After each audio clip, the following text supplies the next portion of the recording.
साथियों नमस्कार। मैं आ गई हूँ आज फिर से लाइव और देखती हूँ आप में से अभी लोग आना शुरू करेंगे और जैसे जैसे आते जाएंगे फिर मैं शुरू करूँगी। अभी टाइम होने में थोड़ा सा बाकी है, तो जैसे ये शुरू होता है फिर मैं आ जाऊँगी। और एक मैं आपसे निवेदन भी करूँगी कि आप लोग एक काम करिएगा,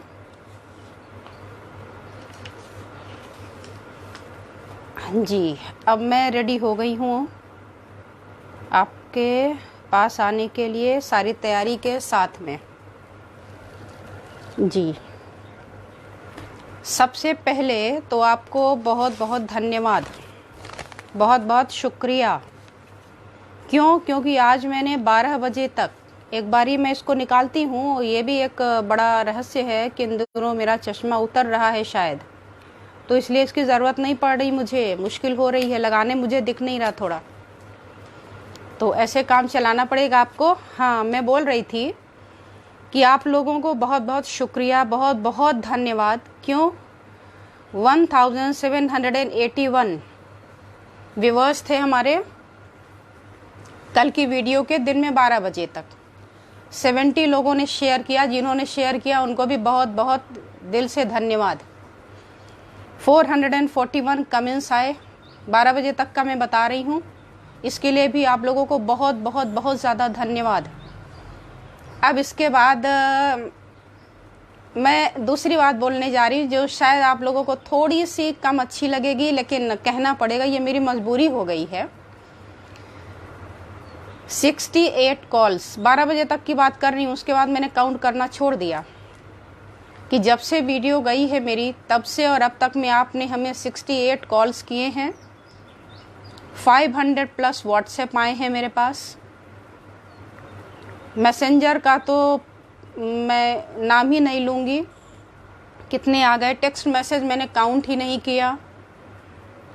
2516 ये हमारी संख्या ईमेल पर रही, और इंस्टाग्राम तो मैं भूल ही गई, देखा नहीं, तो इससे मुझे बड़ी परेशानी हो रही है। इतने ज़्यादा जब आप कॉल करेंगे, इतने ज़्यादा कॉल करेंगे कि अभी लगातार भी कॉल आ ही जा रही है, तो मैं ना तो आपको लाइव में आके कुछ कर पाऊँगी ना कुछ है। अब आप सोचिए, ये तो 68 थी, अभी और मिला लें 72 वगैरह हो चुकी थी। अब इतने कॉल अगर आप करेंगे तो 1 मिनट करेंगे नहीं, कम से कम आपको 5 मिनट 10 मिनट तो लगेगा। आप थैंक यू बोलने के लिए कर रहे हैं, लेकिन उस थैंक यू की ज़रूरत अभी मुझे नहीं है। आप इसको एटीट्यूड या किसी गलत वे में मत लीजिएगा, मेरी भावनाओं को समझने का प्रयास करिएगा। मुझे मालूम है आप सब बहुत बहुत बहुत प्यार करते हैं, लेकिन इस तरीके की चीज़ों से क्या होता है ना, आपका नुकसान होता है। मैं प्रॉपर आंसर नहीं कर पाती। आप सोचिए कि अगर आप 500 के आसपास किसी को व्हाट्सएप भेज देंगे तो वो उसको देखेगा कैसे, उस पर रिप्लाई कैसे करेगा, तो आप ही का नुकसान हो जाएगा। तो आपका नुकसान नहीं हो, इसलिए मैं आपसे निवेदन करती हूँ, करबद्ध निवेदन करती हूँ कि आप लोग ऐसा मत करिए। आपके जो थैंक यू वगैरह जो भी है, मुझे आप नहीं भी देंगे ना तो भी मुझे पता है, ठीक है। तो आप बिल्कुल ये सारी चीज़ें नहीं करें, कोई व्हाट्सएप नहीं करें, कोई कॉल नहीं करें, कोई मैसेंजर नहीं करें। आप हमें ज्वाइन करना चाहते हैं तो आप बोलते हैं कि मैंने फ्रेंड रिक्वेस्ट भेज दी है, आप ऐड कर लीजिए। आप अगर मुझे नहीं भी लिखेंगे ना तो भी मैं करूँगी ही, जैसे ही मैं ऑनलाइन होंगी मैं आपको तुरंत ऐड कर लूँगी, तो आप परेशान नहीं होइए। आप ज्वाइन नहीं भी करते हैं, मान लीजिए इन केस कोई प्रॉब्लम हो गई और नहीं कर पाए, तो उसके लिए भी कोई टेंशन लेने की बात नहीं है। आपके लिए मैं ये फेसबुक पर सेव करके छोड़ ही देती हूँ, वहाँ से भी आप देख सकते हैं। तो इसलिए आप परेशान नहीं होइए और आराम से देखिए, आराम से समझिए, और तब मैं अपनी बातों को अच्छे से समझा पाऊँगी और कह पाऊँगी। कई कॉल तो मेरे पास केवल इसलिए आए कि आपने बहुत अच्छा बताया था, लेकिन जो जो आपने जैसे त्रिशिक ब्राह्मण उपनिषद का नाम लिया, मैंने योग तत्व उपनिषद का नाम लिया, योगराज उपनिषद का नाम लिया, तो ये जो मैंने नाम लिए थे उनको वो पुस्तकें चाहिए थी कि कहाँ और कैसे है। तो ये थोड़ा सा कठिन काम हो रहा है। मेरे पास भी अभी बहुत ज़्यादा पुस्तकों की सूची नहीं है, उपलब्ध नहीं है मेरे पास। आप लोगों से निवेदन है कि जो भी हरिद्वार ऋषिकेश के साइड के हैं, देहरादून के साइड हैं, उनको ये किताबें, क्योंकि उधर योग की किताबें बहुत ज़्यादा अवेलेबल होती हैं, यहाँ उतनी नहीं होती, तो आप वहाँ से उसको परचेस कर लें, कहीं से मंगवा लें ऑनलाइन। और मेरे पास सारी चीज़ें उपलब्ध नहीं है, और ना तो होने के बावजूद भी ये सारी चीज़ें सेंड नहीं की जा सकती हैं, मुझे भी बहुत टेक्निकल चीज़ें पता नहीं है, इसलिए मैं ऐसा बोल रही हूँ। तो ये थोड़ा सा ध्यान रखिएगा। चलिए, कल हम सब बात कर रहे थे। अच्छा, शुरू करने से पहले आप लोग बता दीजिएगा कि मेरी वॉइस वगैरह ठीक है, आपको अच्छे से समझ आ रहा है, सुनाई दे रही है मेरी बातें, तो फिर मैं स्टार्ट कर लेती हूँ। देखिए ये क्या हो रहा है, बीच बीच में आप लोग कॉल करते हो तो वो डिस्कनेक्ट सा हो रहा है, इसको थोड़ा सा ध्यान दीजिए। अच्छा चलिए अब मैं शुरू करती हूँ। कल मैंने बात करी थी कि योग का उद्भव कहाँ कहाँ पर हुआ है, कहाँ कहाँ किन किन शास्त्र और वेदों में है, उसी को मैं और एलेबोरेट करना चाहती हूँ कि किस चौपाई में किस प्रकार से इसका वर्णन मिलता है, और आप भी थोड़ा सा इस पर गौर करेंगे, आपको बहुत बहुत बहुत अच्छा लगेगा। देखिए, कल मैंने आपको बताया था कि जो वाल्मीकि रामायण है उसमें 24,000 श्लोक हैं, 7 कांड हैं, और हर कांड में कुछ न कुछ आपको एक्यूप्रेशर से संबंधित जानकारियाँ मिलेंगी। तो कहाँ मिलेंगी, वो बुक आज मैंने यहाँ रेफ़र करने के लिए रखी हुई है। ये त्रिपथगा नाम की बुक है, त्रिपथगा, तो यहाँ से भी आप उसको देख पाएंगे।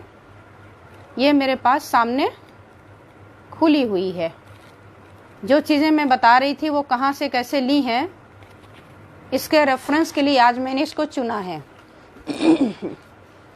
सबसे पहले इसकी जानकारी आपको यहाँ से ही हो जानी चाहिए कि इसमें लिखा हुआ है बालकांड में ही कि सूझा ही रामचरित मणि मानिक गुपुत प्रगट जह जो जही खानिक। कि देखिए रामचरित मानस में, क्योंकि कुछ लोगों को सवाल है कि मुझे तो नहीं मिला, तो इसमें पहले ही लिखा है कि सूझा ही रामचरित मणि मानिक गुपुत प्रगट जह जो जही खानिक, कि इसमें मणि और माणिक्य बहुमूल्य औषधियाँ, बहुमूल्य खजाने छुपे हुए हैं, लेकिन इसके साथ ही ये गुप्त भी हैं, छुपे हुए, समझ में न आने योग्य भी हैं, और जिसके समझ में आ जाए, ये प्रकट हो जाए, ऐसा भी हो सकता है। तो इसके लिए क्या करना होगा, जो व्यक्ति जितना ज़्यादा लेना चाहे वो ले सकता है। फिर उनको मालूम था कि हम में से और आप में से ही कुछ लोग ऐसे होंगे जो कहेंगे ऐसा कैसे हो सकता है, तो उन्होंने अगली चौपाई लिखी बालकांड में ही कि सुन या आचरज करे जनी कोई, किसको सुन के आश्चर्य मत कर लेना कि इससे ऐसे कैसे हो गया। सत्संगति महिमा नहीं गोई, कि सत्संगत की जो महिमा है उसको कोई बखान नहीं कर सकता। सत्संगत का मतलब अच्छे लोगों का संग। जैसे इस समय मैं देख रही हूँ कि मेरे साथ लगातार संख्या बढ़ती जा रही है, और अभी स्टार्ट हुए 2 मिनट ही हुआ होगा, 192 की संख्या पहुँच गई है। तो ये सत्संग है, अच्छे लोगों का साथ है। बात करते करते सेकंड्स में 195। तो ये बता रही है आप लोगों की जिज्ञासा, और ये सत्संग इसी को कहते हैं, सत्य का संग। अच्छी चीज़ों को जब हम शेयर करते हैं तो वही हमारा सत्संग हो जाता है। तो ये साफ साफ लिखा हुआ है इसमें। फिर आते हैं एक्यूप्रेशर के बारे में चर्चा करने के लिए।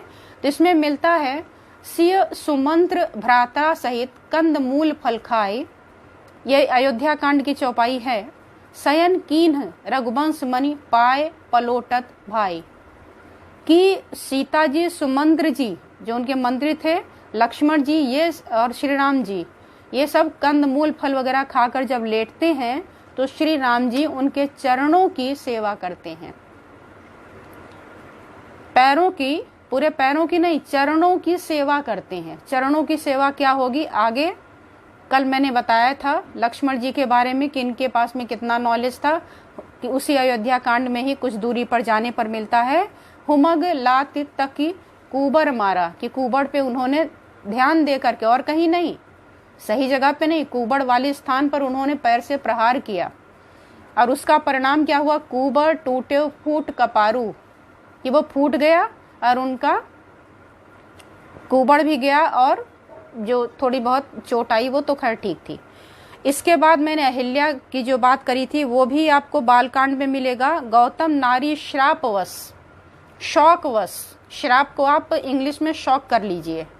गौतम नारी, गौतम की नारी अहिल्या शौकवश उपल देह धरि धीर, कि वो बिल्कुल जड़वत हो गई थी, चरण कमल रज चाहती, और वो क्या चाह रही हैं, चरण कमल रज चाहती कृपा करहु रघुवीर।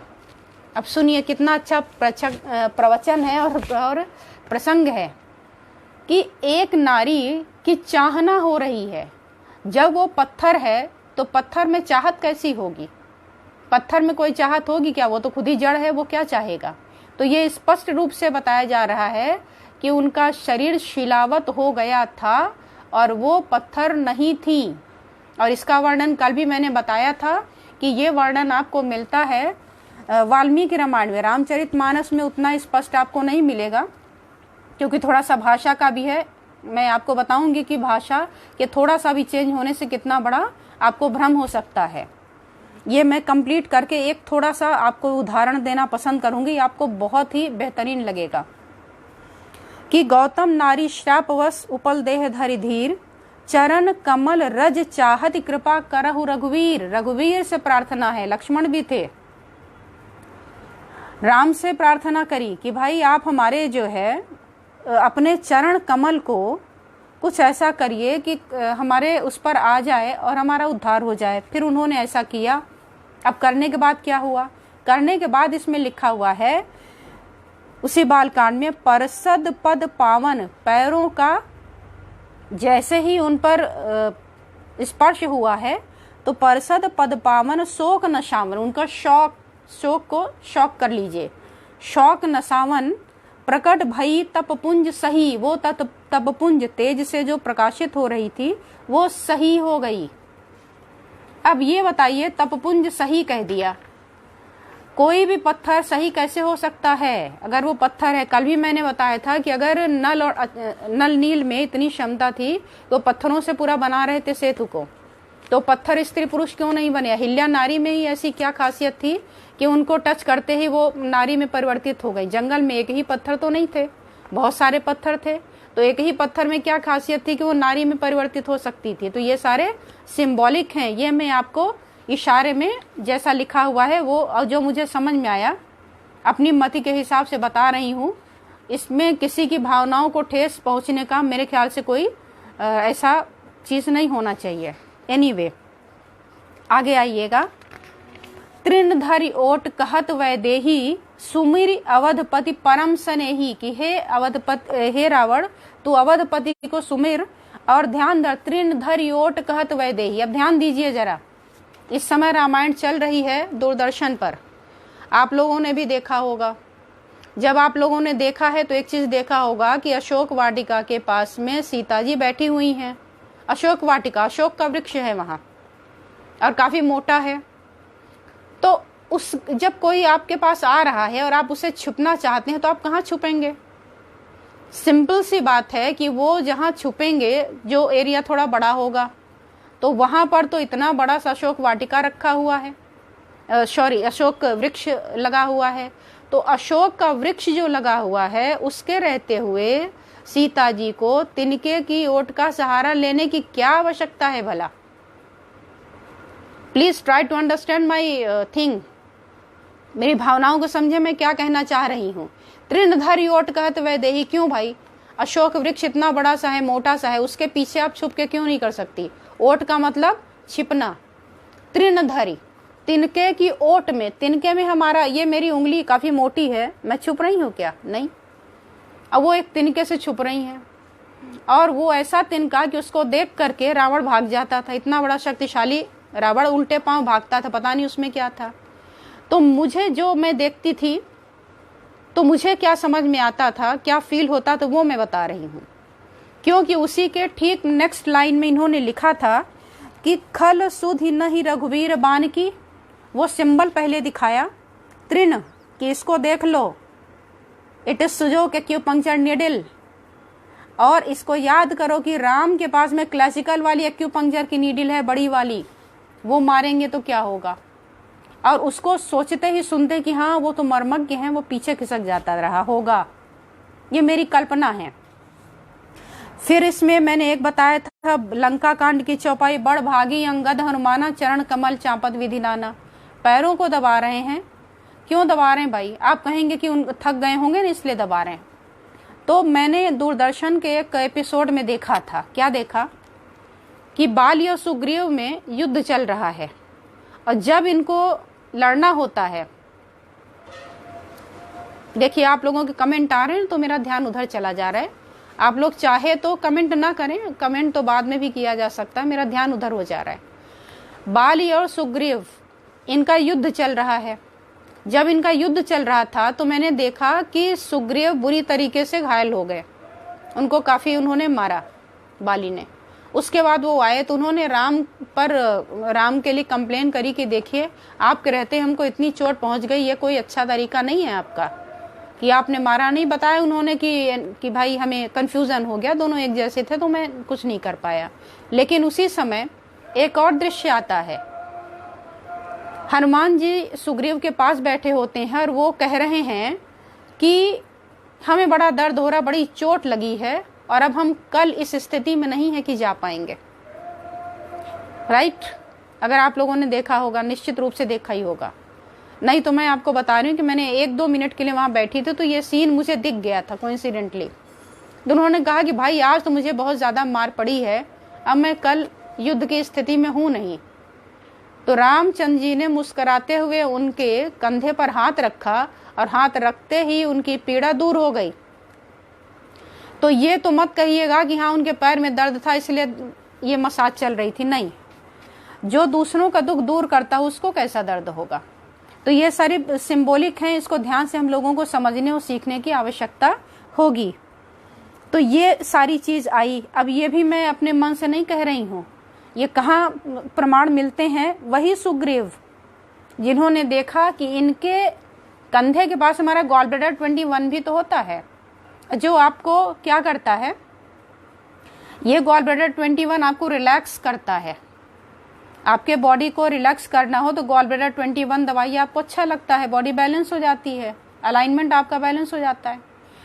तो ये जब इन्होंने देखा कि आखिर राम में ऐसी क्या क्षमता है कि उन्होंने हाथ रखा और मेरा दर्द गायब हो गया, तब उन्होंने आखिरी में उत्तरकांड में इसका रहस्य जानने की कोशिश करी है और लिखा है कि दिन 10 करी रघुपति पद सेवा, कि भाई हमें 10 दिन के लिए रोक दो। बाकी लोग तो चले गए, उनको उपहार वगैरह दिए गए, उसके बाद वो चले गए।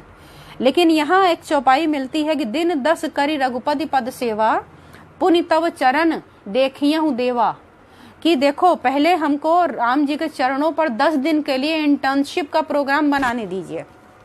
जैसे हम कोई चीज़ सीखते हैं तो इंटर्नशिप करते हैं कि थ्योरी हो गई, अब हमको प्रैक्टिकल चाहिए, तो हमें अपने सीनियर के साथ लगा दिया जाता है। तो ऐसे ही इसमें इंटर्नशिप के लिए सुग्रीव जी ने टाइम मांगा कि मुझे इंटर्नशिप के लिए 10 दिन चाहिए, 10 days, I think it is sufficient. तो उसके लिए उन्होंने कहा पुनि तव चरण देखियहु देवा। एक बार तो कह रहे हैं कि रघुपति पद सेवा, कि हमें उनके चरणों की सेवा करने दीजिए 10 दिन के लिए। उसके बाद क्या करूंगा मैं? उसके बाद जब मैं वापस लौटूंगा तब पुनि तव चरण देखियहु देवा, तब मैं आपके, यानी ये कौन कह रहा है? ये सारी बातें किसने कही हैं? ये हनुमान जी ने कही हैं कि हमें जरा प्रैक्टिस करने दीजिए, जब मैं इसके बाद लौटूंगा तो सुग्रीव जी मैं आपके पैरों पर इसकी प्रैक्टिस करूंगा। पुनि तव चरण देखियहु देवा, मैं हे सुग्रीव मैं आपके चरणों को भी देखूंगा, तब वहां भी मैं प्रैक्टिस कर सकूंगा और अप्लाई कर सकूंगा इसके बारे में। ये मिलता है। अच्छा, यहीं पर इसके साथ ही एक चीज और मुझसे किसी ने पूछी थी, उसका आंसर दे के फिर मैं आगे बढ़ती हूँ, कि ये बंदर थे, बंदर में इस तरीके से कैसे मैं समझ नहीं पाया। जो आपने बता दिया पत्थर वाली बात, अहिल्या वाली बात, अच्छा बंदरों के बारे में बता दीजिए कि ये क्या रहस्य था। तो मैं आपको बताना चाहती हूँ कि ये कोई बंदर नहीं थे। वाल्मीकि रामायण में बंदर शब्द नहीं है, ये हिंदी है, अपभ्रंश हिंदी है। इसके लिए शब्द मिलता है वन नर। राम जी वन में गए थे, राइट? मानते हैं ना आप? Do you agree with me? Okay. भगवान राम वन में गए थे तो वन हो गया, और वहां जो लोग रहते थे नर, तो वन नर, ये वन नर थे, ये बंदर नहीं थे। अब आप कहेंगे क्यों नहीं थे? अब सुनिए, अगर कोई बंदर होता तो उसकी वाइफ होती है क्या? उसकी वाइफ का नाम होता है क्या? बाली की पत्नी का नाम आपको पता है, सुग्रीव की पत्नी का नाम आपको पता है। How can it is possible? तो ये बंदर नहीं थे, बंदर की प्रजाति नहीं, वन्नर थे, वन में रहने वाले नर थे। इन्हीं को वानर भी कहा, वन्नर भी कहा संस्कृत में।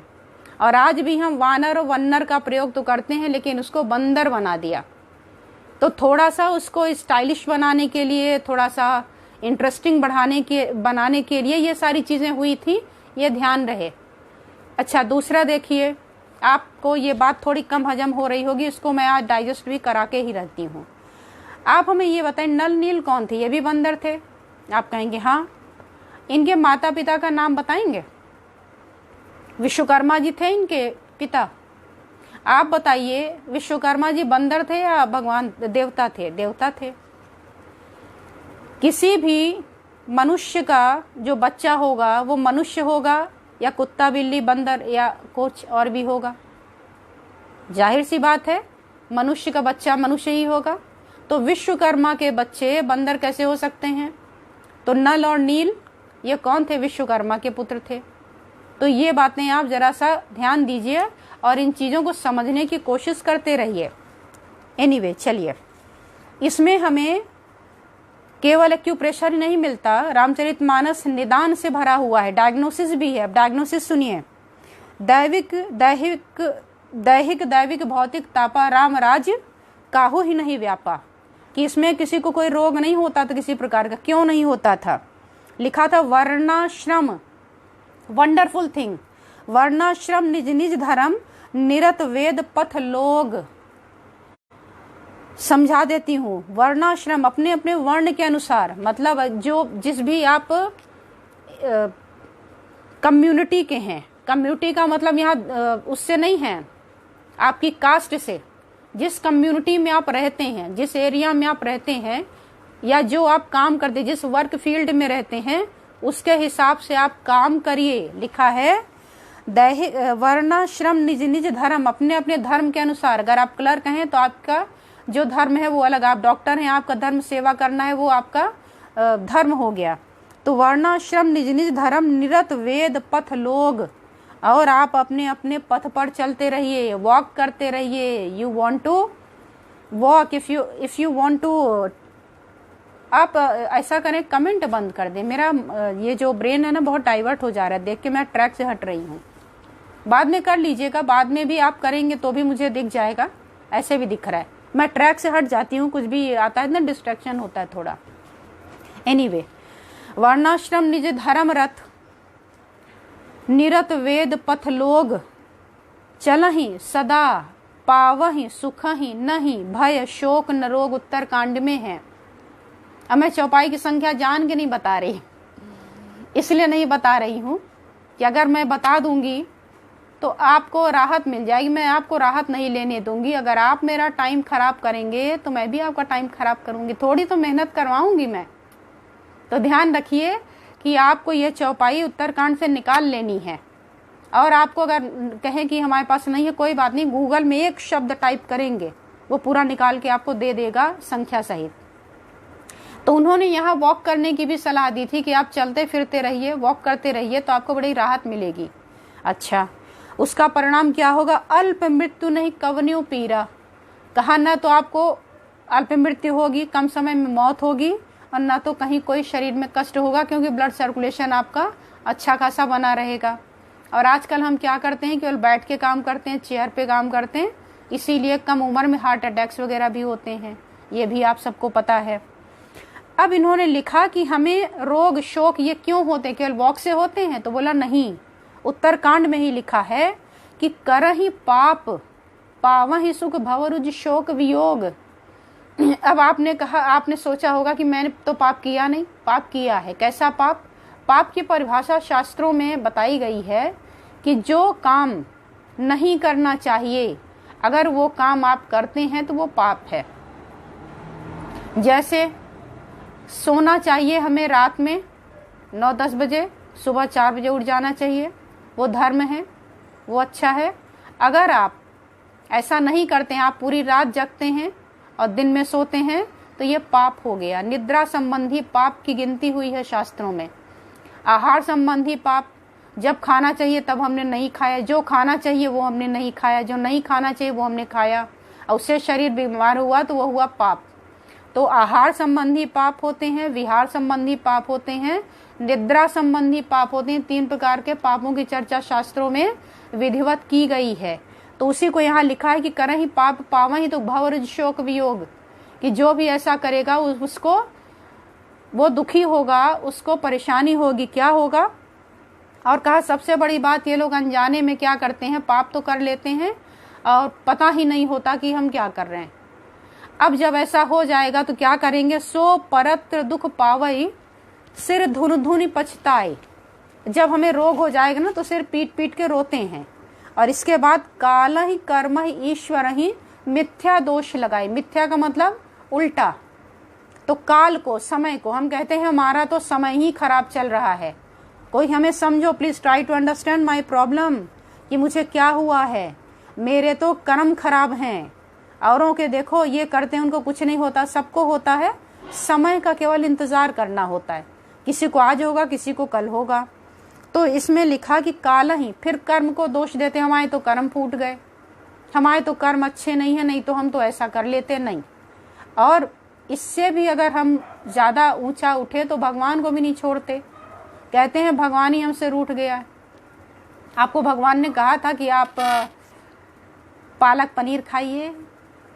पालक पनीर क्यों कह रही हूं मैं? Palak paneer, it causes gall bladder stone because your spinach यानी palak has oxalic acid and your paneer is calcium. When it binds together means calcium oxalate, it becomes calcium oxalate stone. तो अगर आपको स्टोन हो गया तो इसके लिए भगवान दोषी हैं। काल ही कर्म ही ईश्वर है, मिथ्या दोष लगाई कि भाई ये तो बड़ा गड़बड़ हो गया, हमने तो कुछ नहीं किया और देखो हमें बीमारी हो गई, ये पाप है। अब इसके बाद इन्होंने कहा क्या ये ठीक नहीं होगा, क्या हम सही नहीं होंगे? अगर एक बार हो गया तो उन्होंने कहा नहीं, हो जाओगे। इन सब का एक ही कारण है, व्याधियों का मोह सकल व्याधिन कर मूला। मोह का मतलब यहाँ पर क्या है वो समझ लीजिए। मोह का मतलब ये अटैचमेंट या अफेक्शन नहीं है, मोह का मतलब है अज्ञान। जिस चीजों में हमें नहीं लगना चाहिए उसमें हम लग जाते हैं, तो ये हमारा ज्ञान हुआ। तो मोह सकल व्याधिन कर मूला, अविद्या जिसको शास्त्रों में कहा है, तो उसकी बात यहाँ पर की गई है कि ये वो है। तो ये हो गया आपका। फिर इसमें कहा गया कि कौन कौन सी बीमारियां हैं, केवल फिजिकल की बात करी है कि मेटाफिजिकल की। तो बीमारियों के नाम आपको देखने को मिलेंगे इसी उत्तरकांड में, कौन कौन से हैं इसमें लिखा है। उसका हिंदी ट्रांसलेट करके बताती हूँ, चौपाई नहीं पढ़ रही हूँ मैं, क्योंकि आप लोग फॉरेन कंट्री वाले हैं कुछ लोग, मतलब हमारे देश के ही कुछ विदेशी लोग जिन्हें हिंदी संस्कृत थोड़ा कम समझ में आती है। मैं तो बैकवर्ड हूँ, मुझे तो सब पढ़ना अच्छा लगता है, क्योंकि मुझे शास्त्र, वेद, पुराण, उपनिषद में बड़ा इंटरेस्ट है, बचपन से है, तो मैं पढ़ती हूँ, अच्छा लगता है। तो हिंदी सुन लीजिए और इंग्लिश में भी मैं बता देती हूँ। अत्यधिक काम यानी एक्सेसिव सेक्स कॉजेज वात संबंधी डिजीज, वात रिलेटेड डिजीज, वात संबंधी रोग। अत्यधिक क्रोध excessive anger causes heart burn and pitta related disease. Greediness अत्यधिक लालच, कफ रिलेटेड प्रॉब्लम, पूरे शरीर में दर्द, whole body pain, it causes vata pitta and kapha related problem. Now affection, अगर आपको बहुत ज्यादा अफेक्शन है किसी से तो ये रिंगवर्म एक्जिमा का कॉज बनता है। ये रामचरितमानस में लिखा है, ये मैं अपने से नहीं बोल रही हूँ। अत्यधिक हर्ष विषाद, सॉरी अत्यधिक ईर्ष्या, पहले देख लीजिए। जेलस अगर आप किसी से करते हैं उसका नुकसान आपको क्या होगा, ईचिंग होगी। इसके अलावा बहुत ज्यादा खुशी होना या बार बार डिप्रेशन में आना, इससे गले के रोग, घेंघा, गलगंड, कंठमाला। इंग्लिश सुन लीजिए। थायराइड से रिलेटेड प्रॉब्लम, ग्वाइटर, ये सारी चीजें हो सकती हैं। तो अगर जिसको थायराइड है उसका डिप्रेशन निकालिए। जो बहुत ज्यादा ईचिंग ये सब लेकर के आया है तो विंड तो बाद में सिरेट कर लीजिएगा, पहले काउंसलिंग करिए, उसका जेलस निकालिए कि भैया जलन करने से कुछ होने वाला नहीं है, अपना ही नुकसान है। दूसरे की, हाँ ये बहुत गंभीर समस्या, दूसरे की उन्नति देखकर जलन होना। आज की जो दुनिया है ना वो परेशान किस लिए है? इसलिए नहीं है कि उसका धंधा पानी ठीक से नहीं चल रहा है, वो परेशान इसलिए है कि आप क्यों सुखी हैं, आप क्यों आगे जा रहे हैं, हम क्यों आगे नहीं जा रहे हैं। वो प्रयास नहीं करता है, आप तो विश्लेषण नहीं करता है कि मैं आगे क्यों नहीं बढ़ पा रहा हूँ, मेरे में क्या कमी है, लैक ऑफ नॉलेज है या प्लेटफॉर्म की कमी है या क्या है, उसको वॉच नहीं करता। उसके बदले में केवल दूसरे की जितना ज़्यादा हो सके वो पीछे खींचने का उसको प्रयास करता है। इससे क्या होगा, किसका नुकसान है, देखते जाइए। इसका नुकसान है आपको क्या हो जाएगा, टीबी रोग हो जाएगा या क्षय रोग, मसल वेस्टिंग होने लगेगी, आपकी एजिंग हो जाएगी। आप 20 साल की उम्र में 50 साल के दिखाई देंगे, आपकी ये रिंकल्स पड़नी शुरू हो जाएंगी, ये लटकना शुरू हो जाएगा, ये झुर्रियाँ पड़ जाएंगी, मसल आपकी अलग हो जाएगी इसके बोन से, जिसको माइस्थेनिया ग्रेविस कह सकते हैं। और ये जितनी चीज़ें बतानी पढ़ा है मैंने, तो पढ़ने के बाद मैंने इसको प्रैक्टिकल भी देखा है। बहुत से लोग हैं ऐसे कि जिनमें मैंने ये चीज़ें देखी और बाद में पता चला कि उनको ये मसल वेस्टिंग वगैरह की प्रॉब्लम हो रही है, कंप्लेन करते हैं, पॉइंट पूछते हैं। एनीवे, मैं किसी की बुराई नहीं कर रही, जो लिखा है मैं उसको एक्सप्लेन कर रही हूँ, ये ध्यान दीजिएगा। और कहीं से भी अदरवाइज लेने की कोशिश मत करिएगा, मेरे मन में ऐसा किसी के प्रति कभी भी कोई विचार होता नहीं है। पहले अहंकार, ईगो। आजकल आपने देखा होगा कि गांठों के रोग, tumour, node, cyst, fibroid, lipoma, skin में जगह जगह गांठें बन रही है। क्या है? इसमें लिखा है अहंकार, ego. If you want to treat this problem you will have to first quit your this ego और this type of other things. दुष्टता, मन की कुटिलता, आप मन से बड़े कुटिल हैं, आप कपट रखते हैं मन में दूसरों के प्रति। बाहर से तो मुस्कुरा के बात कर लेते हैं, पीछे कॉन्स्पिरेसी चलती है आपकी। आप दूसरे को नीचा गिराना चाहते हैं, दबाना चाहते हैं। उसका परिणाम देखिए, तुलसीदास जी ने क्या लिखा है, आपको लेप्रोसी हो जाएगी। कोढ़ सुना होगा, कुष्ठ रोग, उसका कारण बताया है ये। इसके बाद 3 प्रकार की प्रबल इच्छा बताई गई है, धन ऐषणा, पुत्र ऐषणा और मान की। तो मान, सम्मान, धन और पुत्र की जो प्रबल इच्छा रखते हैं उनको फीवर से रिलेटेड प्रॉब्लम आगे चल के होने लगती है। मत्सर, अविवेक, जो बगैर बुद्धि लगाए कुछ भी किसी को बोल दिया, कुछ भी कह दिया, कर दिया, उसको क्या होता है, उसको भी फीवर से रिलेटेड प्रॉब्लम होती हैं।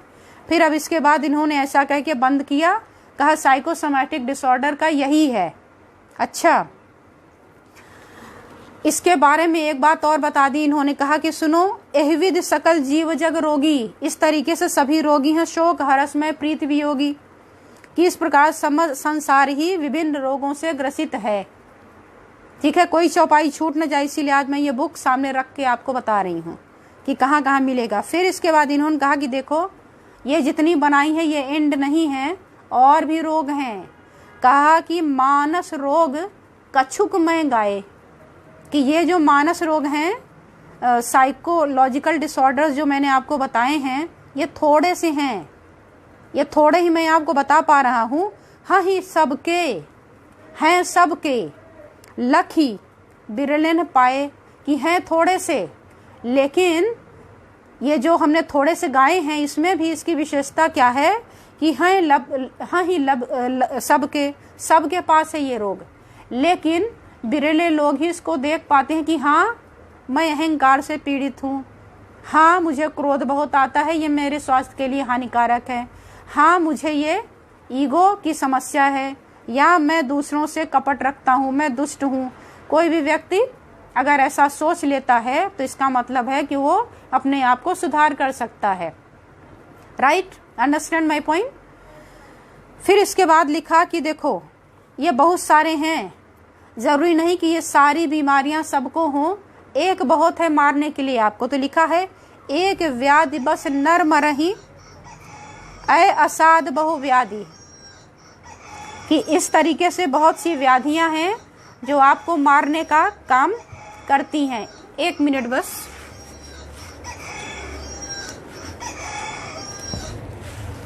ये बीच में थोड़ा सा डिस्टर्बेंस हो जा रहा है, आई एम वेरी सॉरी। तो इसमें लिखा हुआ है कि एक व्याधि बस नर्म रहे कि ये जो एक व्याधि है ना ये मारने को आपके लिए बहुत है। हाँ ही सबके लखी ब्रिलियंट, सॉरी बहुत डिस्टर्बेंस हो रहा है आज, क्षमा चाहती हूँ इन डिस्टर्बेंस के लिए। आप लोग कॉल मत करें, बीच बीच में भी आता है तो थोड़ी परेशानी हो जाती है, मत करिए। एक व्याधि बस नर्म रही ऐ असाध बहु व्याधि, कहा ये तो एक से मर जाएंगे लोग, लेकिन इस तरीके की बहुत सारी बाधाएं हैं, बहुत सारी चीजें हैं। अच्छा, फिर आगे में कहा सब डर गए कि इससे ठीक नहीं होंगे क्या, तो उन्होंने कहा नहीं ठीक तो हो जाओगे। कैसे? जाने ते चीजें ही कछु पापी, तो कहा ये जो पापी है, दुष्ट है, जिद्दी रोग है, ये ठीक हो सकता है। कैसे? इसके लिए आपको इसकी जानकारी चाहिए, ज्ञान चाहिए, नॉलेज चाहिए।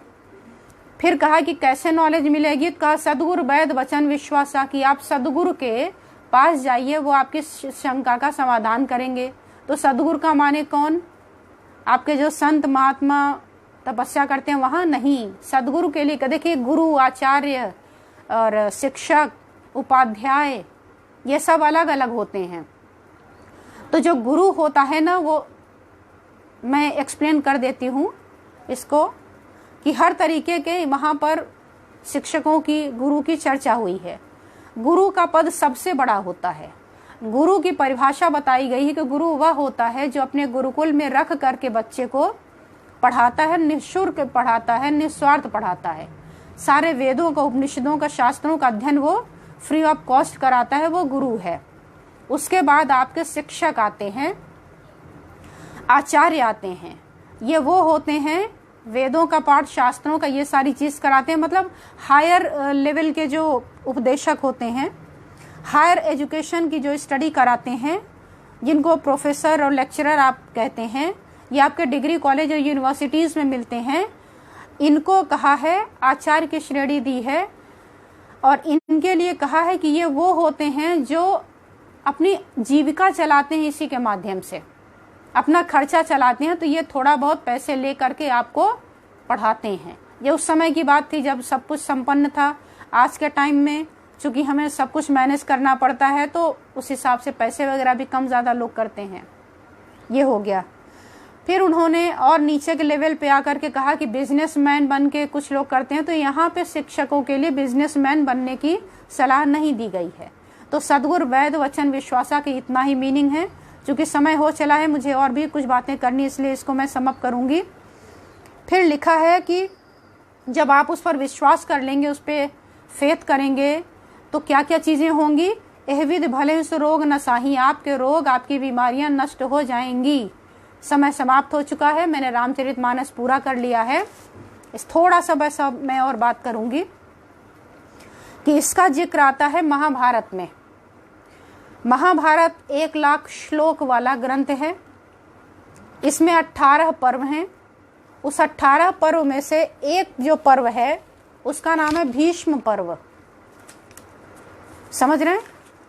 महाभारत में 18 अध्याय 1,00,000 श्लोक हैं, और इस 18 में जो छठा पर्व है उसका नाम है भीष्म पर्व। भीष्म पर्व में भी 4 पर्व हैं। एक पर्व आता है जम्मू खंड विनिर्माण पर्व, एक आता है भूमि पर्व, एक आता है श्रीमद् भगवत गीता पर्व, और चौथा आता है भीष्म वध पर्व। अब इसी जो आपका इसका 23 से 40वां अध्याय है, इसी को श्रीमद् भागवत बोलते हैं। जो भगवत गीता है वो आपके महाभारत का 23 से और 40वां अध्याय है, जिसको 18 अध्याय में बांटा गया है और 700 श्लोक इसमें बताए गए हैं। तो मैं महाभारत की बात बता रही, भीष्म पर्व की बात। इसके चौथे उपपर्व भीष्म वध पर्व की बात आप लोग जानते होंगे। भीष्म पितामह का वध होता है। किसने किया? अर्जुन ने। कैसे किया? उन्होंने तीर चलाया था, और आप सबने पढ़ा होगा शरशय्या। अब आप जरा रामायण से इसको कोरिलेट में कराती हूँ, थोड़ा सा ध्यान दीजिएगा। महाभारत में जो अर्जुन ने तीर चलाई थी वो भीष्म के सामने की ओर चलाई थी या पीछे की तरफ चलाई थी? You got it my point I think. Bhishma Pitamah ने जो तीर उनके आप शरीर पर देखते होंगे ना कि लगी हुई थी और लेटे हुए हैं, तो वो पेट के बल लेटे हुए थे या पीठ के बल लेटे हुए थे? ऑब्वियसली पीठ के बल लेटे हुए थे, बैक साइड में उनको एरो लगी हुई थी। अब आप हमें एक बात बताइए, इस महाभारत में जिसमें 1 लाख श्लोक है और श्री कृष्ण ने विधिवत इसका पूरा गान किया है, अर्जुन को बड़ा उपदेश दिया है और अर्जुन को धनुर्धारी कहा जाता था, उनके समान धनुष में कोई था नहीं। इतना बड़ा धनुर्धारी सामने उसने तीर क्यों नहीं चलाई? और हर जगह रामायण में जिसने भी जहां भी देखा होगा, बाली का अगर वध देखें, सामने उसके चेस्ट रीजन में तीर लगी। हर जगह जहां भी आप देखते हैं तीर हमेशा सामने से मारा जाता है, पीछे से मारना बल्कि कायरों की निशानी समझी जाती है कि आप पीछे से वार कर रहे हैं, पीठ पीछे वार करना यानी कायरता पूर्ण कृत्य करना। तो ये बताइए कि अर्जुन इतने बड़े धनुर्धर थे तो उन्होंने सामने से तीर क्यों नहीं चलाया भीष्म को? बाकी को तो चला, इनको क्यों नहीं चलाया? उसका भी बहुत बड़ा कारण है। अभी मैं इतना बताती हूँ क्योंकि समय हो चला है और समय का पालन हम सबको करना चाहिए। तो वहां आप देखिए, रीढ़ की सीधे हड्डी पर नहीं मारी, हड्डी पे तीर लगेगी नहीं, मुड़ जाएगी, गिर जाएगी। बीच में अगर डिस्क में भी मारेंगे तो नहीं हो सकता, पॉसिबल नहीं है, तुरंत व्यक्ति मर जाएगा। लेकिन वो उनकी डेथ नहीं हुई थी। उन्होंने जो तीर चलाई थी वो यूरिनरी ब्लैडर वाली मेरिडियन पर चलाई थी। स्पाइन के एक अंगूठे बगल से लेकर के, उसके 2 चैनल होते हैं यूरिनरी ब्लैडर के, पहला 1 अंगूठे की दूरी पर, दूसरा 4 अंगूठे की दूरी पर।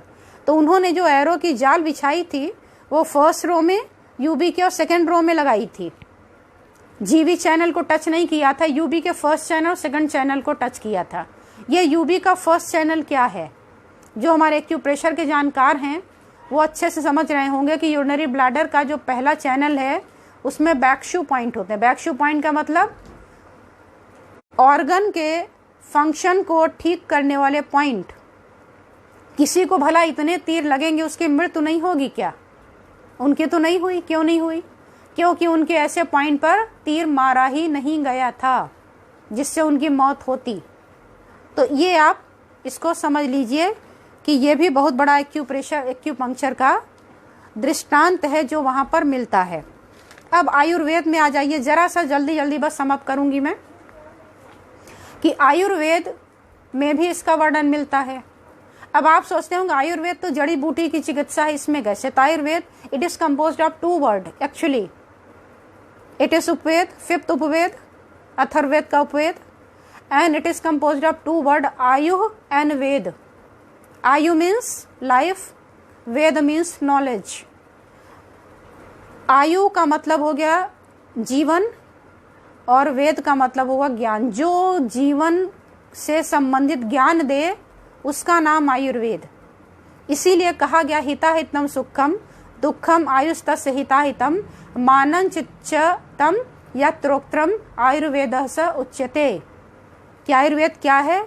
जो हितकारी सुखहारी इस तरीके के आयु का 4 प्रकार के आयु का वर्णन है, जो इनकी चर्चा करता है वही आपका आयुर्वेद है। फिर मिलता है, इसकी 2 भावनाएं मिलती हैं, स्वस्थ से स्वास्थ्य रक्षणम, आतुर से विकार प्रशमनम च। कि ये क्या करता है? स्वास्थ्य की रक्षा करता है। जो स्वस्थ हैं उनको फिट रखता है यानी प्रिवेंटिव भी करता है। और अगर आप बीमार हो गए, आतुर से विकार प्रशमनम च, अगर आप बीमार हो गए, बीमारी आ गई आतुरस्य, तो उसको भी ये सही करता है यानी क्यूरेटिव भी है, इलाज भी करता है। तो ये आयुर्वेद एक शास्त्र था। शास्त्र पद्धति ये दोनों अलग अलग होती है। एक्यूप्रेशर पद्धति है, आयुर्वेद एक शास्त्र है। आयुर्वेद जो आप गोलियां खाते हैं ना आयुर्वेद की मेडिसिन लेकर के, वो आयुर्वेद नहीं है, वो उसका एक पार्ट है। आयुर्वेद जीवन जीने की कला बताता है। इसमें अलग अलग अध्याय बटे हुए हैं। एक पोर्शन में पूरा शरीर संबंधी ज्ञान है, एक पोर्शन में पूरा दिनचर्या संबंधी ज्ञान है, एक में पूरा डायग्नोसिस है, एक में निदान के उपाय हैं। कहीं पर पंच तत्व से उपाय मिलते हैं यानी आकाश द्वारा, वायु द्वारा, पृथ्वी द्वारा, इन सब के माध्यम से। और कहीं पर उससे डिफरेंट थोड़ी चीज़ें मिलती हैं, जैसे आपका मर्म चिकित्सा सूचि भेदन मिलता है, एक्यूपंक्चर, एक्यूप्रेशर, ये सब क्या है, ये टेक्निक्स हैं कि आप अपनी लाइफ को कैसे इम्प्रोवाइज कर सकते हैं, उसकी ये टेक्निक है। तो आयुर्वेद एक जीवन जीने के लिए शास्त्र बनाया गया था, वेद था, 5वां वेद था, चारों का निचोड़ था, सब में से जो जो भी ठीक चीज़ें मिली, जहाँ से मिली वहाँ से कंपाइल कर दिया, बन गया आयुर्वेद। विशेष रूप से अथर्ववेद का मानिएगा। अब इसमें क्या किया हमने, बताया कि इस तरीके से भी आप ठीक हो सकते हैं, ऐसे भी हो सकते हैं, ऐसे भी हो सकते हैं। तो उन्हीं में से एक्यूप्रेशर भी आ गया, एक्यूपंक्चर भी आ गया। अब एक्यूप्रेशर क्या था, पॉइंट वही है, मर्म एक ही, मर्म चिकित्सा, acupressure, acupuncture, everything is one, सब कुछ एक है, अलग नहीं है। अब जब सब एक हो गया तो देखिए एक्यूप्रेशर क्या है, उसी मर्म के बिंदु पर आपने प्रेशर डाला। दूसरा क्या है, एक्यूपंक्चर, उसी पर आपने निडल डाल दी। कहीं आप स्कैल्प पर डालते हैं, स्कैल्प थेरेपी हो गई। एक हिजामा होता है, एक आपका कपिंग थेरेपी होती है, ये उसकी टेक्निक्स हैं, ये ज्ञान नहीं है, ये टेक्निक है। एक्यूपंक्चर के बाद कलर थेरेपी हो गई, ये आपका मैग्नेटोथेरेपी हो गया, बहुत सारी तरीके की हैं, अनगिनत हैं। तो ये सारी जितनी भी चीज़ें आप देख रहे हैं, ये आपका केवल मोड ऑफ ट्रीटमेंट है कि आप इसी मर्म बिंदुओं पर किस तरीके से प्रहार करके, किस तरीके से मसाज करके या कलर लगा के या मैग्नेट लगाकर ये सारी चीज़ें कर सकते हैं।